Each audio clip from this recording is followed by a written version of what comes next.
1 2 3 गो। तो thank you मनीजी जी, आपने इतना समय दिया इस चीज के लिए। बहुत बड़ा इनिशिएटिव है। इनिशिएटिव तो खैर मुझे आपको थैंक यू नहीं कहना चाहिए, बट एग्जैक्टली इनिशिएटिव इतना वो है, इम्पोर्टेंट है कि पापा के लिए एक क्या कहते हैं, श्रद्धांजलि तो नहीं कहनी चाहिए, बट एक फिल्म बनाना चाह रहे थे उनके लिए। तो जिसमें ये था कि जो भी उनके करीब रहे हैं, जो लोग भी उनको जानते हैं, तो हमने सोचा ये कोविड के दौरान में क्यों ना इस चीज का फायदा उठाया जाए कि बिल्कुल। सबको वक्त भी है और थोड़ा सब लोग इस पे समय भी दे सकते हैं। तो इसीलिए मतलब आपसे आपका कंट्रीब्यूशन बहुत ज्यादा इम्पोर्टेंट है, क्योंकि आप मतलब हम चारों भाई बहनों में आपका उनसे एसोसिएशन बचपन में काफी रहा होगा, और आपकी शादी तक और उसके बाद भी। बट ये जो हम डिस्कशन या जो चीज हम फिल्म बना रहे हैं, उसका उद्देश्य ये है कि कुछ आपकी अच्छी बुरी यादें, बुरी तो खैर नहीं रही होंगी, पर जो भी रही होंगी और जो कि एकदम याद आती हैं कि भाई ये बहुत हमारी अहम यादें हैं उनसे रिलेटेड, तो वो हम इस डिस्कशन में रिकॉर्ड करें। तो सबसे पहले मैं आपसे यही पूछना चाहूंगा कि इतने समय से, आपके बचपन से और मतलब शादी तक और उसके बाद तक भी मेरठ आपका आना जाना बना रहा और पापा से आप संपर्क में रहे, तो ऐसी कौन सी बड़ी इंपॉर्टेंट बातें हैं जो कि आपके दिल को छुई हैं? उनका क्या ऐसी पर्सनैलिटी थी, या कोई उनसे पर्सनैलिटी से रिलेटेड कुछ चीजें आपको याद आती हैं जो आपको लगता है कि भाई जिसने आपके दिल को छुआ? नहीं नहीं, डेफिनेटली बहुत चीजें थी जिसने मेरे दिल को छुआ। एक तो मुझे याद है जब हम लोग स्कूल जाते थे, ताऊ जी जनरली गार्डन में दिखते थे। वो अपना गार्डनिंग करते रहते थे और मेरी बहुत आदत थी, मैं अपना रोज तोड़ती थी अपने ब्लेजर में, यहाँ पॉकेट में लगाती थी। तो और मैग्नोलिया, जैसे ही मैग्नोलिया होता था मैं अपने टीचर्स को गिफ्ट करने के लिए ले जाती थी। तो ताऊ जी उस टाइम हर समय मुस्कुराते रहते थे जब मैं ये सब करती थी, and it kind of was an everyday affair. वो मिनिएचर रोजेस ब्लेजर में लगा के ले जाना, वो सब। फिर मुझे याद है जब हम लोग छोटे छोटे थे, ताऊ जी ने हम लोग को 4 प्लॉट दिए थे। बोलते थे सब जंगली घास निकालो, ये प्लॉट तुम्हारा है। तो हम लोग कितने एंथुजियास्टिकली उसमें करते थे, अरे आज हमारी भिंडी निकली है, आज टमाटर उगा है। सो एक बेसिकली एक काइंड ऑफ बहुत अच्छा वो मेमोरीज है। प्लस जैसे ताऊ जी मछलियों को दाना देते थे, वो सब चीज। आज अपने घर के सामने में जो कमल के फूल थे, वो कमल के फूल अपने तो कभी कभी देखते हैं उस टाइम, वो लाइलैक कलर के, उस टाइम ताऊ जी ने लगाए थे, and we were so proud of that. वो सब मेमोरीज है। एक बार मुझे याद है, मैं ऐसे ही बैठी थी गार्डन में, ताऊ जी आके मेरे बगल में बैठ गए, वरांडे में सॉरी। तो ताऊ जी बोले, मैंने क्लास 11th में आई थी, बोले तू क्या लिया? मैं बोली ताऊ जी साइंस। बोली तू साइंस लिया है? मैं बोली हाँ ताऊ जी। बोले क्यों? मैं बोली ऐसे ही ले ली। तो बोले क्यों? काट सकेगी मेंढक को? तू तो छिपकली से डरती है, कहीं ना कहीं तेरा कहीं ना कहीं डायसेक्शन आएगा। मैं बोली हे भगवान मैं क्या करूं। मैंने 1 महीने बाद इन क्लास 11 मैं स्विच ओवर कर गई आर्ट्स से। But I am actually thankful, आज after so many years also I realise कि ताऊजी अगर नहीं बोलते तो मैं साइंस में लॉक करती रहती, और फिर काइंड ऑफ कंफ्यूज रहती क्या करना है नहीं करना है आफ्टर 12th भी। तो ये सब चीज बहुत बढ़िया है। ताऊजी का एक सबसे बढ़िया चीज मुझे अभी भी याद है, ताऊजी अपने प्रोफेशन से बहुत डेडिकेटेड थे। आज खाना खा रहे हैं, अपना बाहर बेल बजी, पेशेंट आया, ताऊजी even at 10 o'clock he used to go and attend the patients. So he was very dedicated to his profession. आज अपने उनसे बहुत कुछ सीख सकते हैं। एक मनीजी जी, जो बहुत इंपॉर्टेंट चीज हमारे घर में थी, जो कि शायद हमारे पेरेंट्स की वजह से थी, वो शायद ये भी थी कि कोड ऑफ कंडक्ट खाने का, कि ब्रेकफास्ट है तो बहुत 7 बजे, लंच है तो 12 बजे, डिनर है तो 8 बजे। तो आपको क्या लगता है कि वो डिसिप्लिन जो हमारे उस परिवार में था, मतलब इन बड़े लोगों की वजह से था, वो उस चीज की आज के टाइम से कुछ रेलेवेंस आपको क्या लगती बहुत है, बहुत रेलेवेंस है, और भी रेलेवेंस है। आज जब हम लोग उस डाइनिंग टेबल पे बैठते थे, तो जब तक लास्ट जने का खाना नहीं खत्म होता था, हम लोग बैठे रहते थे। इट वॉज नॉट कि हम लोग खाना खाए और उठ के चल दिए। We were all sitting together, we were part of the conversation, we were hearing everything. आज पापा ताऊ जी जो भी बात हो रहा है, मम्मी ताई जी जो भी बात हो रहा है, we were always a part of it. बहुत रेलिवेंस है। And thank God I am here in Calcutta, we are maintaining the same timings also even here. I am really grateful to God कि ये सब चीज अभी भी है, डिसिप्लिन। और जो पापा का मतलब आपने बचपन से देखा होगा उनका क्लिनिक का एनवायरनमेंट या उनके जो पेशेंट्स का जो उनकी तरफ उनका रवैया था, थोड़ा उसके बारे में कुछ यादें हो तो आप थोड़ा शेयर करो। बहुत यादें हैं, बहुत यादें। मैं भी ताऊ जी की दो तीन बार डिस्पेंसरी में गई हूँ। इतनी लाइन लगी रहती थी, इतनी भीड़ लगी रहती थी। ताऊ जी कितने पेशेंट्स को फ्री ऑफ कॉस्ट करते थे, माने एक्चुअली बहुत बड़ी बात है। आज आज के टाइम में जब सोचते हैं, सब कंपैरेटिवली अपना प्रोफेशन को इतना अच्छे से नहीं करते हैं। ताऊ जी बहुत ज्यादा, that way he was really diligent, very true to his profession. आज जो ओथ लेते हैं ये लोग कि हाँ हम लोग as a doctor we will serve the country, he was really serving the country.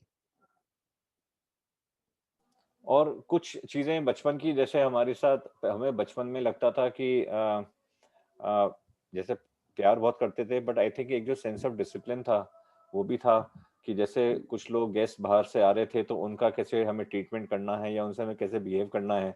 कुछ इंस्टेंसेस बहुत। हमारे बहुत अच्छे थे जो हम अपने अतिथियों को भी परेशान करते थे। तो कुछ चीज आपको उससे रिलेटेड हो, दिमाग में आती हो?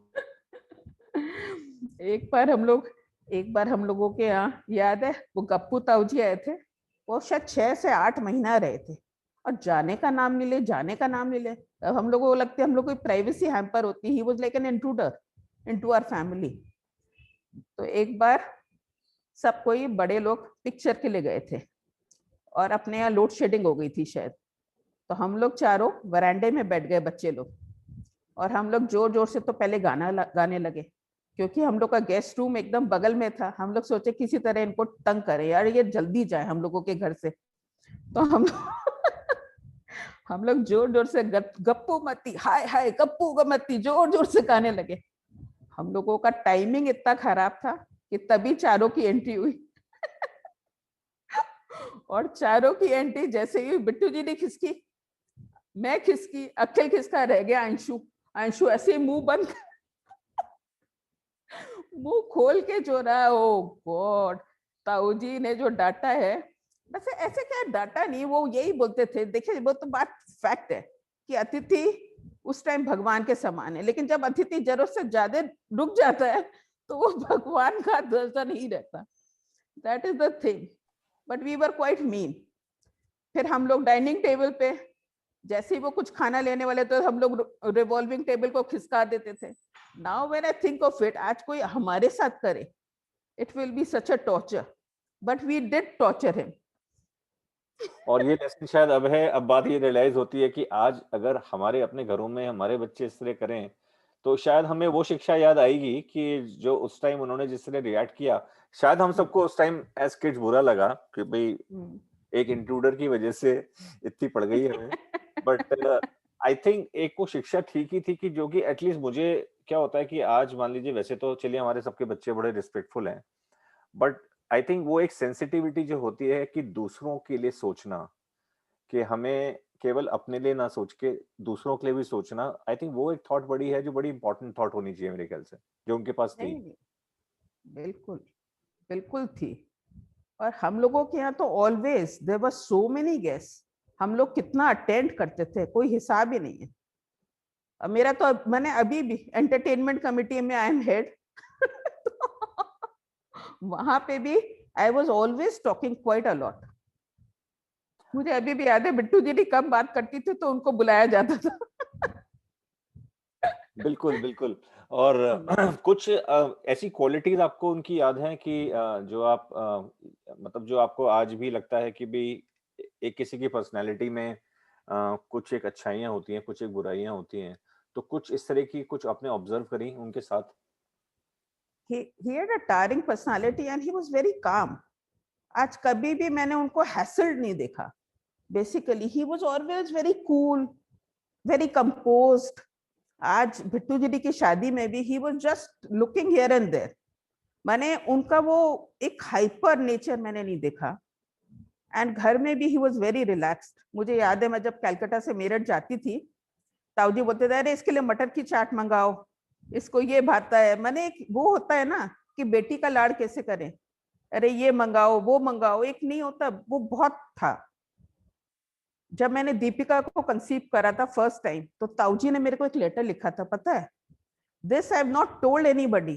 ताऊ जी ने मेरे को एक लेटर लिखा था और उसमें उन्होंने 4 लाइन की एक पोएम टाइप लिखी थी, उस जिसका मतलब था कि जिस बेटी को हम लोगों ने अपने कंधे पे खिलाया है, उस बेटी के यहाँ एक नया बच्चा आने वाला है. माने it was really sweet. How much I cried. उस टाइम मोबाइल का जमाना तो था नहीं, उस टाइम चिट्ठियों का जमाना था. बहुत ही बढ़िया, कितनी बढ़िया बात आपने बताई. और मैं यही कहूंगा कि आप कुछ क्योंकि इतने 25 वर्ष हो गए उन्हें गए हुए, तो आप क्या कुछ डेडिकेशन देना चाहोगे उनके लिए कि भाई कुछ मैसेज बाकी, मैं तो यही क्योंकि ये मैसेज आपका जो है वीडियो में भी जाएगा, ये मैसेज आपका पापा की बुक में भी आएगा, कुछ इस तरह का मैसेज अगर आप देना चाहते हो? मैं यही मैसेज देना चाहती हूँ कि जिस तरह से उन्होंने मेरठ वासियों को सर्व किया या अपनी फैमिली को सर्व किया, आज हम लोग भी उनके सेम आदर्श लेकर अगर उनके फुटस्टेप्स फॉलो करते हैं तो एज ह्यूमन बीइंग्स हम लोग बहुत आगे रहेंगे. माने he did a very good job as head of the family. बिल्कुल. और मतलब मैं तो ये कहूंगा जी, मेरी तो जो यादें हैं, इतनी ऐसे मोमेंट्स रहे पापा चाचा ने जो वो टर्मोइल 80s का और 90s का जो झेला, आई थिंक मेरे लिए तो वो बहुत बड़ा प्रेरणा रहा, सोर्स ऑफ वो कहते हैं ना मोटिवेशन, कि अपने लाइफ की जो भी डिफिकल्टीज हैं उसको हम सबसे पहले कहाँ देखते हैं, अपने पेरेंट्स में ही देखते हैं. और सबसे पहले ये देखते हैं कि अगर हमारी लाइफ में कुछ टफ मोमेंट्स आए तो हमारे पेरेंट्स ने उनको कैसे डील किया. तो आई थिंक वो जो एक दौर था, इतनी हाइपर सक्सेस के बाद इतना हाइपर डाउनफॉल देखना, तो वो डाउनफॉल अच्छे अच्छे लोग आई थिंक डाइजेस्ट नहीं कर पाते. पर जिस तरह के आई थिंक हमारे पेरेंट्स चाचा और पापा ने इस चीज को हैंडल किया, आई थिंक वो एक हमेशा से, आपको क्या लगता है उसके बारे में? नहीं नहीं, बहुत बहुत अच्छे से हैंडल करा. They didn't break. They could have undergone depression. They could have actually, उन लोगों को आज किसी के साथ ऐसा होता है उसको हार्ट प्रॉब्लम्स वगैरह और अलग टाइप की प्रॉब्लम्स आ जाती हैं, but they were very brave and बहुत अच्छे से उन्होंने झेला, टूटे नहीं. बच्चे लोगों को भी सबको अच्छी शिक्षा दे रखी थी. तूने तो बहुत झेला है, अंशु ने बहुत झेला है. उसके बाद मैं और बिट्टू तो तब भी अपने अपने घरों में आ गए थे, बट बहुत अच्छे से सब चीज सही है. और हमें शिक्षा दी है कि आगे अगर कुछ कभी भी कुछ हो तो इसी आदर्शों में हाँ, चला तो जाए. बढ़ते चलो बस. बिल्कुल, ठीक है. मैं टूटो अब नहीं. थैंक यू सो मच, बहुत अच्छा आपका वो था कंट्रीब्यूशन, और जल्दी मैं आपको दोबारा लौट के आऊंगा. ओके.